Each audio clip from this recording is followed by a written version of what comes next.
Okay, yeah, is my mic on? Yes. Hello, everyone. This is Tad Schmaltz. I'm Philosophy Chair. As I wrote on the chat portion, I will be moderating via the chat site. So feel free to send your questions via chat, and I'll read them out. Chandra has said that he welcomes interruptions, so feel free to ask questions as the talk is in progress. We'll also have some time at the end for Q&A. Now I'm seeing, okay, so people are starting to see the live feed, I think. So I think we're ready to go. And my pleasure to introduce Chandra Sripada, who is in the philosophy department, Department of Psychiatry as well at the U of M, and is associated with the Weinberg Institute for Cognitive Science. Speaking today on the stream of consciousness, structure, and agency. So take it away. All right. Thank you very much. Can folks hear me okay? I think so. Okay. Yes. Thank you very much for being here for the Mind and Moral Psychology workshop. These are unusual circumstances, but I think we can still have a vibrant discussion. I wanted to thank the hosts, that's Laura Hoos and Emma, for putting everything together. And I welcome the perspectives who may be tuning in. The Mind and Moral Psychology workshop is all about presenting interdisciplinary work that connects philosophy with cognitive science with other disciplines. And I was thinking, what should I present? And the topic that I've had the most fun in presenting or in working on in the last few years has been this work on the stream of consciousness. So I look forward to presenting it with you. And please do interrupt me with any questions along the way. This is supposed to be a kind of fun and freaky topic, and it is more fun if you have questions along the way. So start with the subject matter. Suppose that you're sitting on a bus wide awake, it's dark, there isn't anyone near you. Is your mind completely quiet? And most people respond, no. The mind is never quiet. It's going through this sort of sequence. You have one thought, followed by another, followed by another, followed by another. We are all practicing social distancing, so we have an incredible amount of solitude, and the unquiet mind is going through this sequence. This is the spontaneous stream of thought, SST. I give it that technical name. It's the ideas and images that meander across the mind, typically when we're otherwise unoccupied. It has this really interesting phenomenology of effortlessness, like these ideas are just popping in our head. I have been thinking about SST for quite a while, and I think it's of scientific importance. In cognitive science, we have theories of language, we have theories of perception, we have theories of memory. These thoughts that go through our head, SST, how come we don't have a theory? They're of enormous practical importance. People may not know this, but in the history of psychiatry, around the 1850s, they codified a practice of describing every single patient in the hospital's stream of thought using a very kind of carefully curated vocabulary. And all mental disorders have aberrations in the stream of thought. It's intensely personal, but we ought to be able to study it.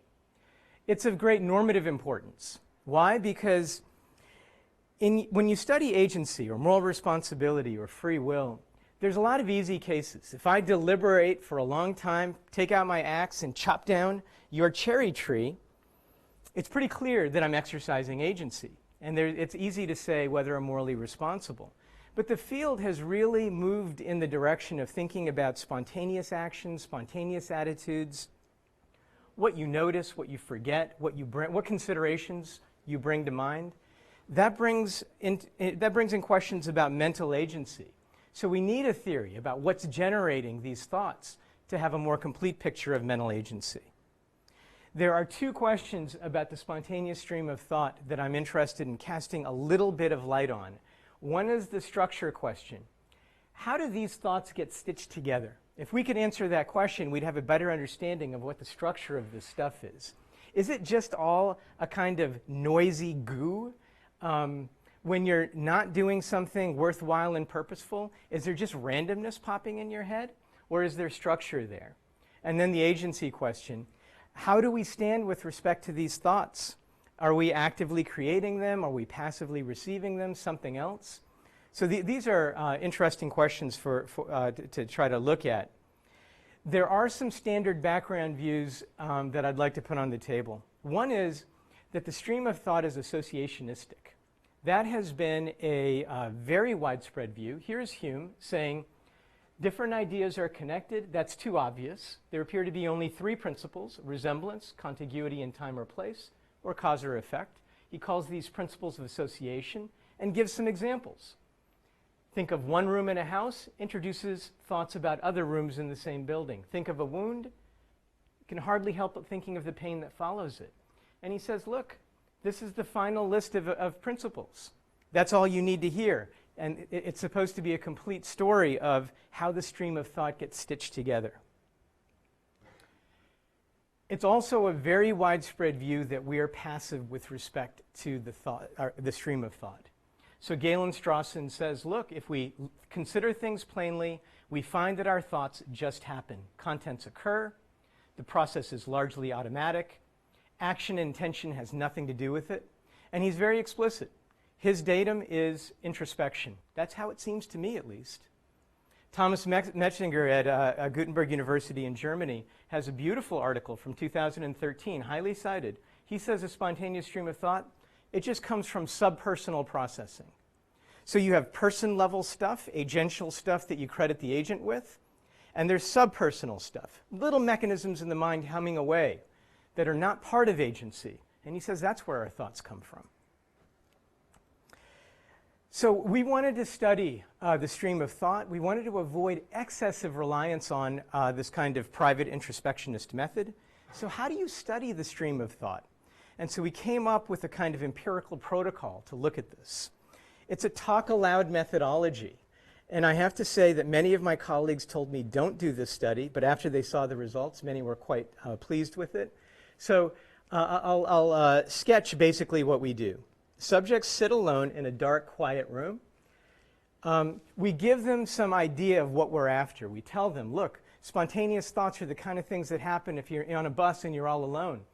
We give them 30 minutes, and then they go to work. And it's surprisingly easy for them. Many of them say at the end of the 30 minutes, is it over that quickly? So they have these thoughts, and they're able to narrate them, and we transcribe them. So that's a lot of work by our undergraduate TAs, or research assistants. We had 27 subjects in the first study, 34 subjects in the second. That's 20,000 lines of text that we transcribe. So it's a lot of data. There are definitely really interesting methodological questions that arise, things that philosophers have commented on. I'll say this about our methodology. We don't believe that verbalized spontaneous thought is just a readout of what would happen if thoughts were not verbalized. Rather, we view verbalized spontaneous thought as a model system. So what is a model system? Well, Drosophila, the fruit fly, is a model system for human genetics. Tit for tat is a model system for cooperation. Darwin used artificial selection by breeders as a model system for natural selection. A model system is something that has enough similarities with a target system that by studying the model system, you can come to understand the target system, even if you know the two are antecedently quite different. For example, we already knew artificial selection is quite different than natural selection because there's a purposeful agent in artificial selection. But we learn a ton about natural selection by studying artificial selection.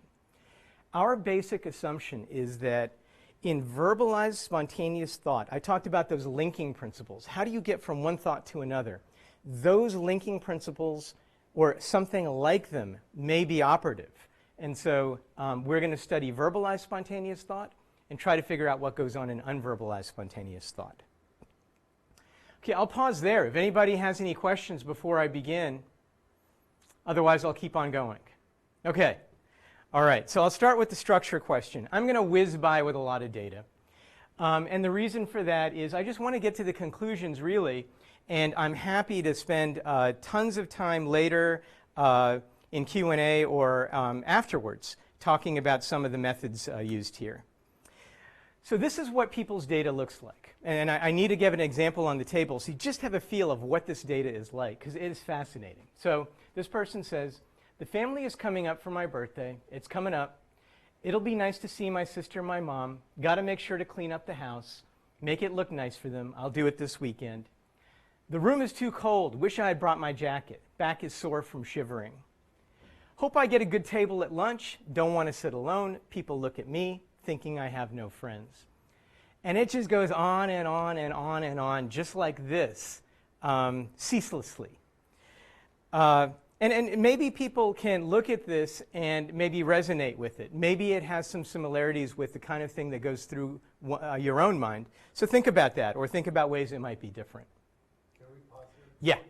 So Laura's asking about whether this methodology has been used before. Yeah, excellent question. That is a terrific question, because one of the reasons it hasn't been used before to study the stream of consciousness. I take that back. There was a brief study by Ken Pope in the mid-'70s where he did something like this. Not quite, he didn't get transcriptions. So it's a bit of a difference. There has been some worry that, so for example, Alan Newell and Herb Simon studied human problem solving. So complex ways we solve reasoning and rational problems that involve higher order thinking. And they had people narrate the sequence of mental operations they were going through when they were doing this. And the criticism is that people don't really have introspective access to this higher order stuff. So at the same time that that criticism is valid, other researchers using various methods have come to the conclusion that our current thoughts, not ones about some sort of complex domain that we have to mentally introspect to figure out what our thoughts are in that domain, but just our current thoughts. Those are things that we can verbalize. So Laura's question is, has this been done before? It hasn't. People were kind of scared away because of worries about kind of verbal report, but they really ought to have been less worried, because it does look like verbal report of this kind of phenomenon can be accurate. Okay, so I'll press forward. There is some vocabulary that comes in understanding these transcripts. So right over here, you may have noticed it. She's talking about her family coming for the birthday. That's the topic of what this mental discourse is about. Then she jumps to some other topic. The room is too cold. She has several thoughts about that. Then she jumps to yet another topic, getting a good table at lunch. So that's what we call these. We call these little breaks where they jump from one topic to another. We call that a jump. And we call this set, each one of these sets of discourse about a topic, we call that a block. So there are 3 blocks here and 2 jumps to get you to the 3 blocks. And there's a topic associated with each of the blocks. I'll just keep on using that term, that terminology. Individual thoughts are these kind of propositionalized entities that can stand alone. There's a bunch of thoughts that make up a block. We sometimes call that block a clump. Then there are these jumps that move to a new topic. One thing we had no idea how to analyze this data when we started out. And so we just started looking at the topic, at the transcripts, and trying to figure out what we saw there. And we saw this kind of, repeatedly, we just saw this kind of clump and jump structure. Thoughts about one topic, wild discontinuities where they jump to another topic. And so this is how we kind of describe it. This is the picture of what we think is going on. Clumps of thoughts followed by jumps, followed by clumps of thought on another topic. Is this real? Is this just something the researcher is imposing in trying to find structure in the data? Or are there ways that we can objectively corroborate this? So that's where we went to automated text methods. So there are these methods, these natural language processing methods. Remember, we've got 20,000 lines of text here. So we can't go through and do this kind of clump and jump. We can't look at every single line of text that easily. But the automated methods give you the level of semantic similarity between any pair of text items. I'm not going to go through exactly how those methods work. It's really interesting how they work, but the bottom line is we've got an automated method that, given a pair of text items, we can tell how similar they are. That allows us to validate this clump and jump structure in multiple different ways. So one thing we do is, one of the very first steps in any kind of research, looking at kind of a quasi-subjective phenomenon, is at least can you get different individuals, different raters, to agree that that phenomenon is present. So we give the transcripts to 5 different raters, and they assign where they think a jump is occurring to a new topic. And then we look at a measure of the agreement across raters. And what we find is there is very good level of agreement, definitely more than chance. And this level is definitely considered quite good for a psychological measurement of this kind. So we are getting, these jumps are not just in one person's head like my head. Other people are corroborating that these jumps exist. All of our subjects exhibit this clump and jump structure. So this is the number of clumps, the number of blocks that each subject has. Some are as few as 20, some are as high as 85, but there are no subjects that are exhibiting non-clump and jump structure. Every single one of the subjects has got it. That's interesting because it's probably telling you that this kind of clump and jump thing is something that it's a deep-seated feature of our psychology. It's not just something idiosyncratic to 1 or 2 subjects. We can look at these objective metrics and see whether what the raters are seeing is something that can be objectively corroborated. So within a block, within a clump, we can look at the pairwise textual similarity of every pair of items. Those are these blue lines. The red lines are where you jump to a new topic. So we can look at the textual similarity between the last thought in the previous block and the first thought in the next block. We can take the mean across all of the blocks for each subject and then the mean across all subjects. What we find is there's a tremendous difference in textual similarity, the objective metric, between the red and the blue. That's telling us that objectively, what the raters see in the data is also found by an automated method that isn't trying to identify these kinds of jumps. The p-value there is basically 0, so there's objective confirmation that these jumps really exist. We can add to that. We've got a data-driven method that can look at the data and clump it. It can find a certain number of clumps in the data and a certain number of breaks where it thinks, yeah, these are the little neighborhoods where items hang together, and this is where I would put another clump, and so forth.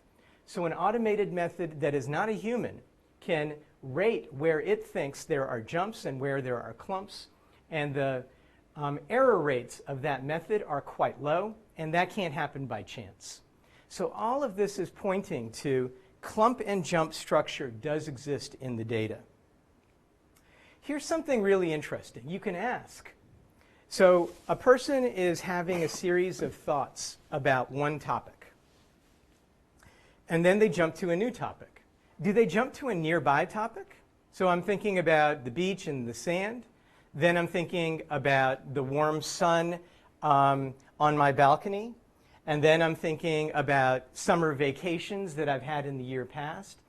So in other words, when you jump to a new topic, are you at least staying in the same kind of topical neighborhood? We can look at that. And so the block, so take a target block. There's just some block where somebody is thinking about a topic. The lag 1 block is the block that immediately preceded it. That's the lag 1 block. Here's the lag 2 block. We can look at the mean automated textual semantic similarity within a block. That's very high, 0.36. Here's where it is at the block at lag 1. This block is actually just a tiny bit more similar to the target block than the target block is to a very distant block. And as soon as you get to lag 2, there's no difference at all. That's surprising. What it's saying is when people are thinking in the spontaneous stream of thought, at least the verbalized version that we study, these jumps are really discontinuous. They go to some wildly different place such that there is no difference between the place they go, or almost no difference, versus the place that they went 10, 15, 20 blocks ago. So that's a remarkable feature about the spontaneous stream of thought. It explores the space of topics very, very wildly. Is what we're seeing just present in verbalized spontaneous thought, or is there any evidence that we have this kind of clump and jump structure in unverbalized thought? So we did a follow-up experiment with 20 University of Michigan undergrads. We gave them a 10-minute protocol. But they don't verbalize their thoughts. They just make a mark on a piece of paper anytime they sense that the topic that they're thinking about has shifted. What we find is that they make about 30 topic shifts in 10 minutes, which means they topic shift every 20 seconds. We already know that from our verbalized protocol, topic shifts happen more thoughts happen more frequently than that. This actually probably represents a mean of about 4 thoughts before a topic shift based on the verbalized protocols. That's giving us indirect evidence that this phenomenon that we're describing, clumps and jumps, it's happening in unverbalized spontaneous thought as well as verbalized spontaneous thought. Okay. So basically that's the conclusion. In short then, so this is our tentative kind of model of what kind of structure we see in spontaneous thought. So remember the background view, which is, well, let me say the model first. So basically what I said before, you think about a topic, you have some thoughts pertaining to it, you jump wildly, discontinuously to a new topic. When you are within a block, you're kind of elaborating on that topic. So remember the young lady thinking about her family coming from the weekend. She's thinking about, oh, my family's coming, got to go clean up the house, got to make it look good for mom and dad. So you're kind of elaborating in a kind of, you can think of it in terms of episodic memory. Episodic memory is memory for who, what, where, why, when. They're in an episode and they're just kind of elaborating it. That's those red arrows. But that's not the only process that's operative in spontaneous thought. There are these remarkable jump processes. And these jumps are not little local jumps. They're wildly discontinuous to a completely different topic, such that where you jump to puts you in a place such that where you were before is little different than where you were 20 blocks before. Okay, so they're schematically, in a stylized way, 2 kinds of processes: scene elaboration and jumping.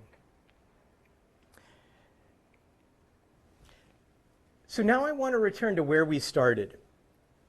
There hasn't really been, in psychology, a theory of what happens in the stream of consciousness. You get some theorizing in philosophy, you get some theorizing in literature, but not so much in psychology.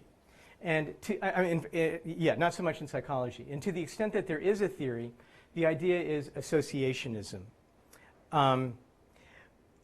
There is associationistic structure going on in the spontaneous stream of thought, but this model is actually very, very different than any kind of antecedently proposed associationistic model.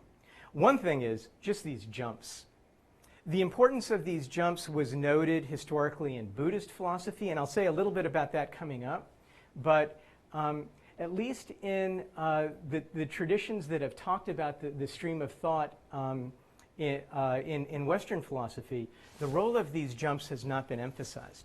So that's one kind of process going on that is very different than the associationistic picture.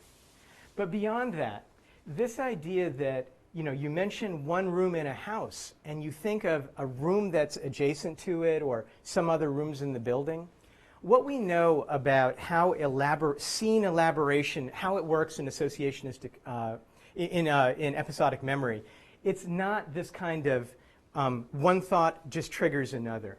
There are very elaborate mental models that go into scene elaboration of episodic memory.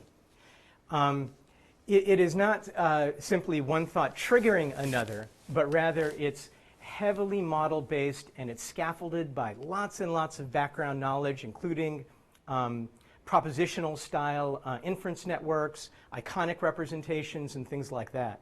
So scene elaboration and jumping are actually really quite different than any associationistic picture. And so we think that this kind of clump and jump structure in spontaneous thought, that's something we can build on. We now are in the ballpark of what the stream of consciousness looks like, and we can build on that further. So we have a question. Yeah. I'm curious about any larger jump patterns over the 30-minute reporting period. Do subjects cycle back to topics, then progress through them in the same order? Are there any qualitative topic differences later in the period, say? Excellent, excellent. Those are all things that we would love to be able to study. So I asked my research assistants whether people return to a topic later. So when you think about what kind of statistical tests you would do to look at whether some later block is semantically similar to any earlier block, that's a lot of comparisons. So we need a good statistical framework to look at that. The research assistants speculate that there are kind of recurrent patterns happening in people's thought. And that's something that we would definitely like to look at. There are other individual difference variables that happen that we have been able to identify. So for example, the number of thoughts that people have before they jump to something else, we can quantify that with a certain parameter in a model that I'll talk about in a moment. And what we do find is that people that have self-described themselves as having ADHD-type symptomatology, there's a very strong association between how willing they are to jump and their ADHD symptomatology, levels of it. So it's telling you that, remember I talked about earlier, those psychiatrists were looking for individual difference variables in the stream of thought, and they were doing it using clinical phenomenology, just looking at the patient and trying to describe it using language. This is a more objective way of getting a transcript, imposing automated metrics on it, and getting quantitative differences between individuals. So I like the question, and I think it brings in the issue of how do we get better metrics of what's going on and how people differ in the spontaneous stream of thought. Are there any more questions? Actually, I had one. Yeah, good. So, Tad, yes. within the clumps, does associationism work within, but it just can't explain the jumps? Yeah, so good. So one thing is clear. The associationistic picture has a too regimented, almost orderly sense of what the spontaneous stream of thought is. Hume, he is prone to making his case perhaps too strongly, says he's got 3 principles of association, and that's the only principles that ever link thoughts together. It's interesting why sitting in his study chamber, did he not notice the discontinuities that happen routinely in his thought? One wonders about that. So one thing he definitely does not get is the jumps. Right. But within these blocks, can these transitions be described associationistically? I would say no. And we have to have a kind of operationalism of what does it mean to say that something is associationistic? And I think that one thing that people would agree on is nets in which one proposition triggers another or one concept triggers another. That would be fair play as saying that's associationistic. But interrogating a complex iconic representation, like the representation of a building. So let's say you have the representation of a building, and it has the representation is isomorphic to the actual spatial structure of a building in the real world. And you can mentally move through that building starting in one room. And when you start in one room, you tend to think about the rooms that are adjacent to it. That's not associationism anymore. It doesn't have one thought triggering immediately another thought or one representation triggering another. It's much, much richer. And so that's not associationistic anymore. And scene elaboration is a better theory of what goes on. And I'm not getting into that in this particular talk. But these red arrows, I think we can fairly say, are not associationistic. We have another Yeah, question, good. maybe 2, Sure. maybe 3. Good. Are there plans to look at differences in SST in different groups? For example, in how frequently people jump between topics? If so, what are the relevant group differences you might compare? Yeah, so good. I actually broached this a little bit. I wouldn't say groups, and completely different topic. My theory of the ontology of psychiatric disorders are there are no categorical disorders. Everything that differentiates individuals is a continuous dimension. And so I would immediately translate your question away from a question about groups to a question about dimensions. And so distractibility or susceptibility to internal distraction is a very widely described phenomenon in ADHD. And so individuals differ in, put it another way. You have rabbits out in a field and they're grabbing berries from a bush, and some rabbits will really pick at the bush until there's no more berries left and then go to the next bush. And other rabbits will eat a few berries on the bush and immediately go to another. That's a foraging style, and it has to do with how rich the reward is at a particular location. After it gets depleted a little bit, how willing are you to immediately go somewhere else? Transpose that to memory, or the sampling of interest in one's own thoughts. You've got a topic, you're elaborating in it, you've kind of depleted some of the good ideas or some of the interest or some of the salience or some of the self-relevance. How much longer are you going to stay there before you jump to another topic? That looks to be an individual difference variable. We seem to be getting quantitatively at this idea of internal distractibility that people with ADHD have. We seem to be getting at that by quantifying individual differences on that parameter. So that's an example. I'll give one more example. Individuals who are high on the personality dimension of neuroticism. So neuroticism is a disposition to instability of affect. Affect is your level of emotional tone, as well as tendency towards negative affect. We find very clear and strong signals when you do sentiment analysis on the transcripts. We find that people's personality style, their extent of negativity, is showing up in their spontaneous thoughts. They think more negative thoughts, and they're more volatile in their sentiment. So these are examples of individual difference variables that are showing up right there in the stream of thought. So I would say the mid-19th century German psychiatrists that said, we need to look at every patient's stream of thought and describe it while they're in the hospital, they were right. All these disorders are manifesting in different kinds of thought styles, which makes perfect sense.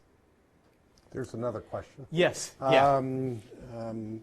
Any thoughts on how things might seem related to individuals, even if they're not semantically related in these kinds of methods? Excellent question. Excellent question. I have worried about the issue of Freudian associations. That's what our internal name for what you're describing. So textual semantic similarity is derived from large corpuses of words that co-occur in proximity. That's one way that ideas can be related semantically. Another way is they can carry hidden meaning that's only notable for that individual. We can't rule out that there are Freudian links between blocks. But when I gave you the example of the young lady thinking, I said young lady, I've already probably violated a little bit of HIPAA there. Sorry. That was supposed to be an anonymous subject who, and by the way, she's not an actual subject. She's somebody in a lab near me that I just asked to do the protocol. So I haven't violated HIPAA after all. In any case, the wild discontinuities you see seem to resist a kind of Freudian link interpretation. But that's just my own conjecture about what's going on. Okay, I'll press forward and get a little bit on the issue of agency, because I think this is where I would have really loved to have a live audience, because I am completely unclear about where the truth lies on this issue. So philosophers have claimed, and I think with substantial justification, that at least, look, there are some kinds of thoughts that you obviously are in control of. If I ask you to do mental arithmetic, and I give you, 3 digits and another 3 digits, and I say you add them, you go through a sequence of thoughts that you are in control of.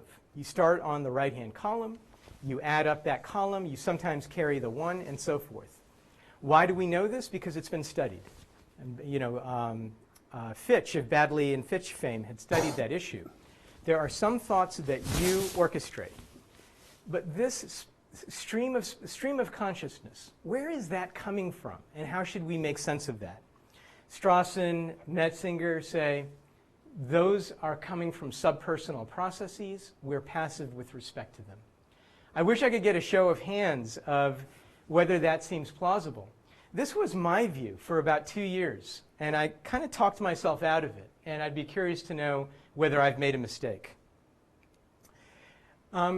Here's a really interesting phenomenon with regard to how to explain clump and jump structure. There is actually a simple generative model, iterative model, that explains clumps and jumps, and here's how it works. You have a decision node, and things always cycle back. You have a decision node where you do one of two things. You either elaborate on the current topic, or you jump to a new topic. So you engage in some kind of jump mental operations where you disengage from the previous topic, and you do some sort of mental search process, and you grab another topic, you bring that topic into view, and then now you might elaborate for a while. And we can assign a parameter to this node right over here. We can say what your jump probability is. And that will be a trait-like individual difference variable that is your tendency. I talked about this earlier, and I'm glad I foreshadowed it. Your tendency to find the current block a little bit boring, and your tendency to jump. So that's your jump probability. Any iterated process like this, where this event, that is finding a new topic, has some probability that happens at every iteration, that defines a Poisson process. And a Poisson process reaches a Poisson distribution. Let me put it this way. If this is the generative process, there are some predictions that it makes. One thing is, if you set the jump probability to different numbers. So if somebody has a very high jump probability, so this is the number of thoughts that they have before they jump. So this person's jump probability is 0.6. We simulate data. Jump, jump, jump. They have 4 thoughts over here in one block. Then they jump, then they jump. You can see the kind of distribution that is produced if somebody has a jump probability of 0.6. Here somebody has a jump probability of 0.17. So this is a very left-skewed distribution. This is a very flat distribution. If the preceding model is correct and individuals differ in their jump probability, then we should see subjects who differ in the shapes of their distributions of block lengths, such that some subjects are left-skewed, many subjects are flat. You can statistically test that, and we can say that there is very strong evidence that a Poisson model is, or a Poisson process is the underlying generative process that is producing the distribution of block lengths in our data. So that's a lot, and people that are not familiar with some of these modeling steps will say, well, what's that all about? Doesn't matter. I think the take-home point, which is all you need to know, is we have some evidence that some sort of iterative decision process underlies the generation of SST, because postulating that produces the right type of distribution that we see in the data. People may know that many distributions in psychology are Gaussian. So to reject a Gaussian model and accept a Poisson distribution here is pretty noteworthy, and some kind of generative process like that must be in place. Could I just, yeah. Not a question, but just a reminder. So we have to end at 4? Yeah, it's right. It's 10 till. Yeah. So if people want to get questions in, good. Go ahead and do that, and I'll read them out. But we'll have to end right at 4. Okay. What I'll do is I'll actually, I'm going to jump to my conclusion, because it turns out that we weren't able to get into a couple of these slides. I'm going to jump to my conclusion about what I think is the nature of the agency in spontaneous stream of thought. These are some examples. I'm going to use this one. This is a saccade You present a visual scene and your eyes dart around. These are little decisions that your eyes, I shouldn't say your eyes are making, that you are making with regard to saccade of your eye. What determines these little decisions? These little simple decisions arise from processes in which things that you find interesting and salience properties of the stimuli, they get together and they bias your decision, these little simple decisions that you make. Every single one of these saccades is a little mini decision that you are making. It's a person level type of phenomenon. You make these little decisions, but they're not that salient to you. And they're not that, you do them so routinely, they don't, but you have control over them, and you make these little decisions based on your values and goals and your interests. There are other examples I could draw on, but I think that's the right kind of model for how we should think about this green triangle. This green triangle, when you think about it, it doesn't make a whole lot of sense that it stands outside our agency and we're passive with respect to it, and it doesn't reflect our goals or values or things like that, as if these thoughts just kind of pop into our head and there's some machinery in the background that produces them. The saccade that I discussed earlier presents a much more interesting and plausible model in which there are small mini decisions that are always being made about whether you want to elaborate on the current topic on your mind or whether you want to jump. And when you jump, what topic are you going to go to? It's like a little mental saccade looking at various different kinds of topics and various different places in mnemonic space that you want to look at. So those mini decisions, I think that we can give a good kind of cognitive neuroscience account of what they are. And so ultimately, I think that Strawson and Metzinger are incorrect. Our thoughts, our spontaneous thoughts, are generated by little mini decision processes, and the saccade presents a right kind of model of what those processes are like. There's a lot of other kinds of questions that, different kind of directions you might want to go. How do you define spontaneous thought and other kinds of thoughts? What's our moral responsibility for these kinds of thoughts? Are there distinctive norms of thinking and attention? The Buddhists anticipated a lot of the description that I gave of the structure of spontaneous thought and the presence of abbreviated but still important kinds of agency in the generation of thought. So I point also to colleagues in other departments who are working on these topics. So I think this is a rich area for further philosophical exploration. So with that, I'll stop. Thank you very much. Definitely want to hear your questions. There's about 15 to 20-second lag between real light and the screen, so it might be a minute. But sure, okay. But I'll ask a question. Sure. So go back Yeah. a slide, please. Yeah. Yeah, the other kinds of thoughts. I wondered the relation to dreams. Yes, good, good. I think that's a great unanswered question. And one way that people have conceptualized it is that there is an extended continuum here where, on the one hand, with goal-directed thought, and I gave the example of mental arithmetic, is the most organized, controlled, and sequenced. Spontaneous thought during waking involves certain kinds of structure. So there is this clump and jump structure. It's repetitive. There are these little mental decisions you're making. There are little mental actions you're performing.